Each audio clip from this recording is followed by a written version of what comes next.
Jakarta memang tak lagi menjadi ibu kota negara.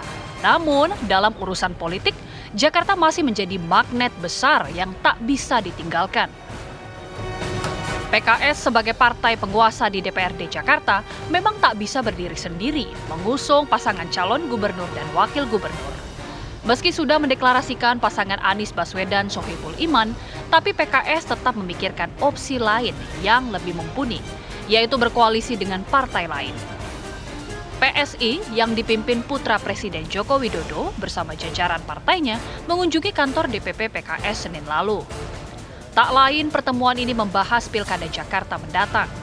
Kaisang Pangarep menjelaskan PSI tidak menyodorkan nama ke PKS. Pertemuan ini adalah yang pertama kali setelah Sekjen PKS melontarkan pernyataan yang menyebut Joko Widodo menjual nama Kaisang Pangarep untuk menjadi pemimpin Jakarta kepada Partai Koalisi Indonesia Maju. Koalisi memang tak seperti membalik telapak tangan. Ego elit partai harus sama rata agar tercipta kesinambungan. Peluang Kaisang dan PKS terbuka lebar, apalagi Kaisang adalah putra pemimpin bangsa ini. Tim TV One mengabarkan.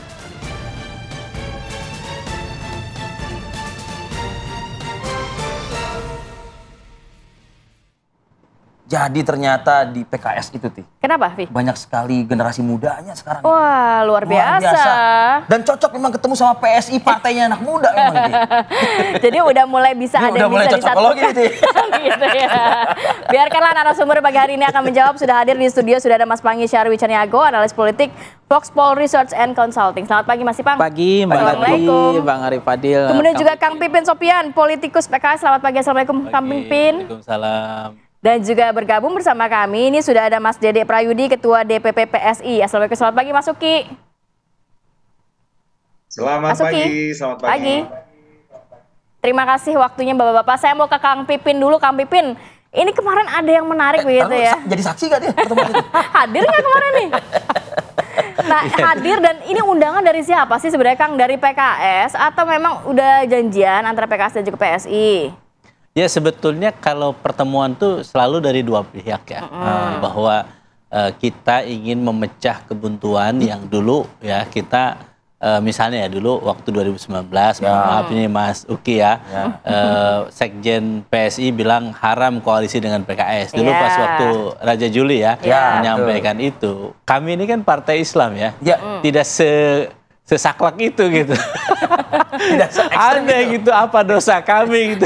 Sehingga kita nggak bisa berkoalisi, tetapi di bawah kepemimpinan Mas Kaisang saya melihat ada perubahan cara pandang itu ya, ada transformasi bahwa dan itu juga PKS sejak awal memang Pak Syaihu sebagai presiden PKS membawa gagasan politik silaturahim. Jadi silaturahim kebangsaan. Jadi beliau katakan kita boleh berbeda ya, tetapi silaturahim harus tetap jalan. Ini cocok. Walaupun habis-habis komentar pedas terkait cawe-cawe, sodoran nama. Betul. Terus lama silaturahmi gitu ya. Termasuk ketika dalam pertemuan kan misalnya Mas Kaisang bilang bahwa saya nggak setuju, Pak Syaihu menyampaikan tawaran.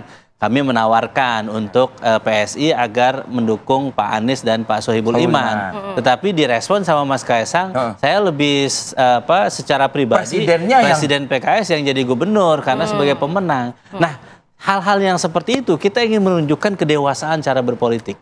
Jadi Pak Presiden PKS dan Mas Kaisang sudah menunjukkan meskipun berbeda pandangan, tetapi bisa duduk bareng gitu. Politik cerdas jadinya kayaknya ya. Betul. Jadi ngomongnya itu tidak di ruang terpisah tapi ketemu gitu. Betul, tidak hate speech ya, tidak ada ujaran kebencian, tidak ada misalnya kenapa sih kalau kita misalnya ada perbedaan dikomunikasikan, kita jadi tahu kira-kira apa latar belakang di antara kita. Tapi kalau tidak ada pertemuan susah. Sebetulnya dulu memang ketika Pak Sohibul Iman jadi presiden ada Grace Natali di PSI, komunikasi itu ada, tetapi tidak terbuka ya, tidak secair ini. Secair ini. Jadi ketika yang kemarin terjadi memang bagi kami ini salah satu tontonan bagi publik bahwa siapapun boleh berbeda pandangan tetapi silaturahim bisa terjadi. Tapi ada canggung nggak sih teman-teman PKS menerima PSI ini? Enggak, bagi kami ya. Makanya kami siapkan ya. PKS ini kan partai dari dulu anak-anak muda.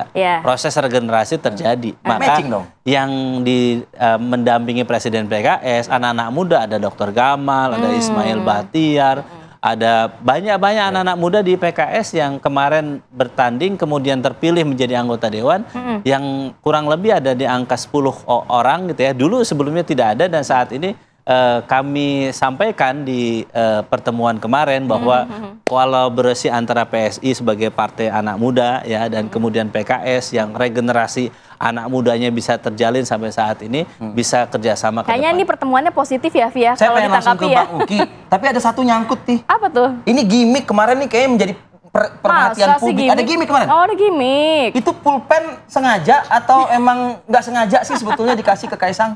Ya sebetulnya Pak Presiden ini tipe seorang orang tua ya. Jadi beliau melihat Mas Kaisang sebagai anak muda begitu ya dan beliau menyampaikan bahwa itu pulpen katanya saya pakai buat tanda tangan hal penting. Betul. Dan itu memang diberikan kepada beliau ya sebagai penghargaan bahwa sebagai seorang pemimpin partai anak muda dan kemudian beliau memberikan bahwa memang pulpen kan punya makna banyak ya. Bisa menandatangani satu keputusan, bisa juga untuk pembelajaran politik ke depan ya. Sehingga memang kerjasama di antara kita ini bisa jadi berbeda, tetapi kita bisa saling menghargai, bisa saling mungkin nanti dipakai untuk tanda tangan kerjasama politik PKS dan juga PSI gitu ya.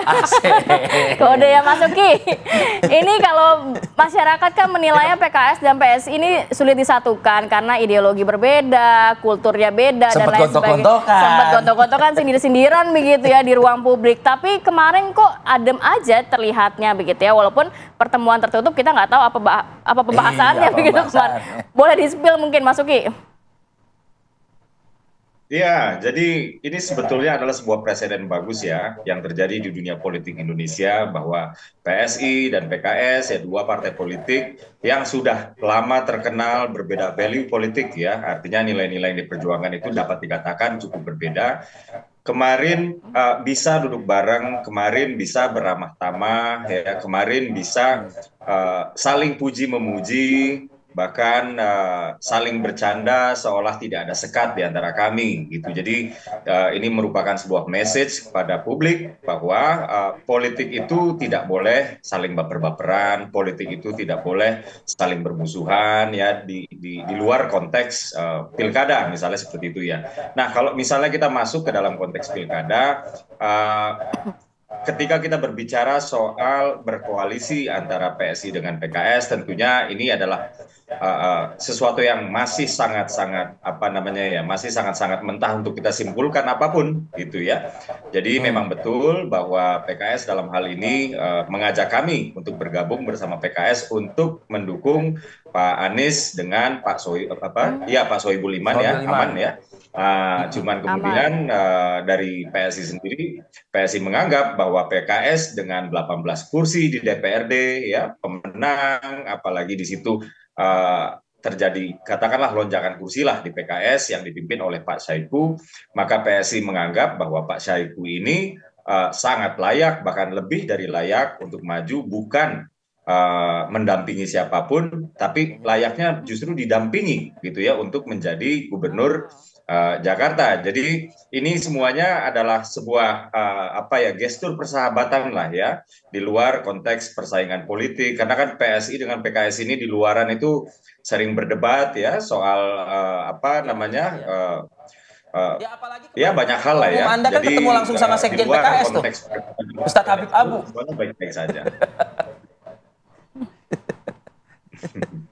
Iya, saya dengan Mas Piping misalnya itu sering banget berdebat di depan publik ya. Saya dengan Bang Iqbal ya, Mas Piping bahkan semenjak masih ada Samara di PSI juga sering paling ya. Dan di luar itu semua ya, di luar itu semua. Ya gitu deh. Karena politik itu politik guyup gitu. Ya Mas Piping. Oke. Oke nih Bang Pangi nih kira-kira ngelihat ini apa sih, ada simbol sinyal atau hanya pertemuan biasa gitu? Ya begini Bang Arifade, kalau simbol atau gimmick atau memang ini penuh makna pesan ini bahwa di dalam politik itu kan yang dicari sebenarnya apa keynote-nya itu ya sebenarnya kan itu mutual understanding aja. Ya. Titik persamaan kepentingannya di mana dulu gitu. Jadi ini kan titik persamaan kepentingannya adalah bagaimana perahu ini berlayar. Kemudian soal yang kedua adalah bagaimana cara memenangkannya. Nah, untuk ini misalnya PKS hari ini ada kemungkinan kan masih deadlock juga di DKI. Kalau misalnya PKS kekurangan masih 4 kursi kalau nggak salah dari 18 ke 22 kursi kan. Nah, kalau misalnya dengan partai lain terkunci, tentu dia harus membuka ruang gitu. Misalnya PSI ada 8 kursi, ada peluang nih untuk kapal ini bisa berlayar misalnya. Begitu juga PSI misalnya ada Kaisang yang mulai santer menjadi pembicaraan di Jawa Tengah. Jadi dia juga pasti Kaisang juga butuh partai di Jawa Tengah gitu. Nah, kalau misalnya DPP atau istilahnya kliknya di situ, oke, kita PSI kita dukung nih pasangan aman ini Anies Sohibul Iman, tapi back and give. Nah, di Jawa Tengah harus selesai. Itu hampir semua relatifly semua partai melakukan itu. Kang Pipin udah senyum aja nih. Iya, membagi itu karena ini kan pertarungan ini kalau nggak ada kursi ya nggak bisa maju juga. Ya, berlayarnya kapal itu karena koalisi penuh gitu. Nah, itu yang kemudian menurut saya ada alasan yang membuat pertemuan ini terjadi. Tapi cukup berani juga Bang Pangi ya, ketua umum partai bertemu dengan presiden partai menyarankan untuk presiden yang maju dong, kan kursinya 18 kata dia begitu. Iya. Ini kode juga nggak nih kira-kira? Iya, artinya kan memang sekarang ini PKS sebetulnya dengan PSI ada beberapa daerah yang sebenarnya bisa dikoalisikan kerjasama. Makanya memang pilkada itu kan koalisi ini dibangunkan 3 hal kemarin aspeknya kan. Pertama adalah bentangan programatiknya, kemudian bentangan ideologi. Ada juga bentangan official seeking mencari kekuasaan. Bagaimana untuk menang. Nah, DNA-nya kan lebih besar official seeking itu mencari kekuasaan untuk menang kan. Nah, itu membuat mereka lem perekatnya menyatu. Nah, bentangan ideologi juga sering terjadi, spektrum ideologi yang jaraknya kiri kanan banget gitu kan. Karena untuk menjaga itu wajar karena PKS harus menjaga juga memaintain segmen pemilih dia, kolom pemilih beliau. PSI juga memaintain menjaga kolom pemilih beliau. Tapi bisa bertemu di tengah. Nah, harus ditemukan di tengah dalam konteks pilkada. Begitu juga PKS kalau dia agak ke kanan hilang segmen pemilih kolomnya gitu. Nah, sehingga memang dia membawa diri untuk membawa. Nah, jadi kalau melihat soal ideologi itu makin cair memang di dalam konteks pilkada. Meskipun di dalam konteks pilpres irisan inline antara pilpres koalisi dengan pilkada juga sulit. Kan ada tuh partai yang mengatakan juga kami tidak akan berkoalisi dengan partai ini. Tapi prakteknya di daerah itu juga belum tentu inline. Ya, justru. Kenapa? Karena mereka juga nggak mau mati juga, nggak ngedeadlock gitu. Mereka ingin tumbuh juga kan, sehingga mereka melakukanlah penjajakan, mulai melakukan silaturahmi, mulai membuka ruang-ruang diskusi seperti yang terjadi di PSI. Nah, kalau PSI ngotot dengan ideologi itu, PKS juga ngotot dengan ideologi itu, risikonya adalah banyak yang mereka kartunya mati di daerah, nggak bisa berkoalisi gitu. Nah, kecuali memang masih ada ruang dengan partai-partai lain. Nah, partai-partai lain kan juga sudah membangun koalisi panjang. Meskipun ada landasan elektabilitas hasil survei.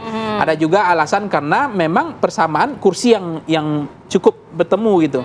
Sehingga memang DPP kadang-kadang membagi-bagi itu. Jadi daerah ini bagaimana kita koalisikan aja. Tapi daerah ini kasih ke saya. Itu udah biasa di DPP partai-partai begitu. Apakah itu yang menjadi pertimbangan juga dari PKS begitu? Melihat nanti itu tadi kerjasama di Jakarta mengusung aman, nanti Jawa Tengah Mas Kaisang mungkin dimajukan, belum lagi kan seperti Lebak Banten, terus menjajakan di Bekasi dan lain sebagainya. Pertimbangan itukah? Tahan dulu Kang Pipin. Kita akan sambung lagi di segmen berikutnya, tetap bersama kami.